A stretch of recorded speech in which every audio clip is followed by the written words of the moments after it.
আপনি কোন আল্লাহকে ভুলে গেছেন? আমি অনেক লেকচারে বলেছি, প্রায় বলি কথাটা, যে আল্লাহ পাক ছাড়া সত্যিকার অর্থে আমাদের আপন বলে কেউ নাই। আমাদের উপরের মহলে, নিচের মহলে, পরিবারে, সমাজে, আত্মীয় স্বজন, স্ত্রী সন্তান অনেকে আছে, সত্যিকার অর্থে আল্লাহর মতো আপন আমাদের কেউ নাই। এরা সবাই যদি আমাদেরকে ফিরিয়ে দেয়, আল্লাহ পাক আমাদেরকে ফেরাবেন না ইনশাআল্লাহ। তো সেই আল্লাহকে আপন করে নেন, ইনশাআল্লাহ পরকালে নাজাত পেয়ে যাবেন। একদিন রাস্তায় চলতে গিয়ে দেখেছিলাম ফজর নামাজের পর যে কোন একটা গাড়ি সম্ভবত একটা কুকুরের বাচ্চাকে মেরে দিয়ে চলে গেছে। আর ওই কুকুরের মা যে সে রাস্তার পাশে দাঁড়িয়ে বসে আছে, বসে বসে তার চেহারাটা এত মায়াবী, এত বিষণ্ণ যে তার ছেলেটা এখানে মারা গেছে। এই যে মায়া, একটা কুকুরের বাচ্চার প্রতি কুকুরের মায়া, ওই এক ভাগ রহমতের একটা অংশ। এই এক ভাগ রহমত আল্লাহ পাক আমাদের সবার মধ্যে দিয়ে দিয়েছেন। আর বাকি 99 ভাগ রহমত আল্লাহ পাক রেখেছেন কিয়ামতের মাঠে। এই রহমত দিয়ে আদম সন্তানকে মাফ করে দিবেন ইনশাআল্লাহ।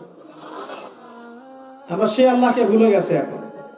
আমরা সেই আল্লাহর জন্য সালাত করতে চাই না, সে আল্লাহর জন্য যাকাত দেই না, সে আল্লাহর জন্য দ্বীনের জন্য আমরা কাজ করি না।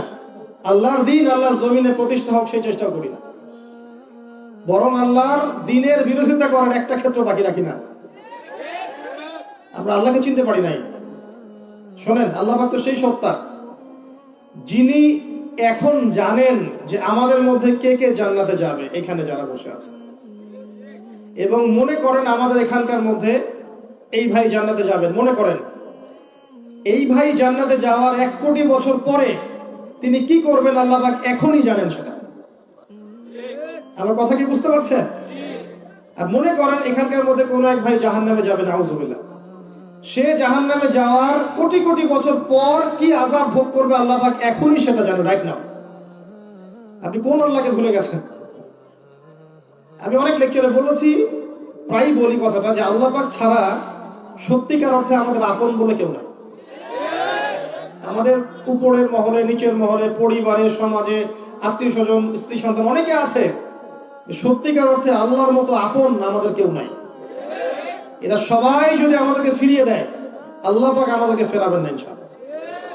তো সেই আল্লাহকে আপন করে নেন, ইনশাআল্লাহ পরকালে নাজাত পেয়ে যাবেন, দুনিয়াতেও সুখে থাকবেন। দেখবেন সবাই আপনাকে ছেড়ে চলে গেছে ঠিকই, আপনার মনে শান্তি যে আল্লাহ আমার সাথে আছে। সবাই আপনাকে ভুল বুঝছে, দেখবেন আল্লাহ আপনাকে প্রশান্তি দিবেন যে আমি তোমার সাথে আছি, চিন্তা না। যাই হোক, আল্লাহ পাক ওই নূরের ফেরেশতাদের সামনে মাটির আদমের সামনে নূরের ফেরেশতাদেরকে সিজদা করালেন। এখান থেকে আমাদের সম্মানটা বুঝতে পারছেন? কিসের কারণে সম্মানটা পেলাম? ফিজিক্যাল গঠনের কারণে? কিসের কারণে বলো তো? জ্ঞানের কারণে। আল্লাহ বলেছেন সূরা আলাকের মধ্যে, আল্লামাল ইনসান মা লাম ইয়ালাম, আমি সেই জ্ঞান শিক্ষা দিয়েছি যে জ্ঞান মানুষ জানতো না।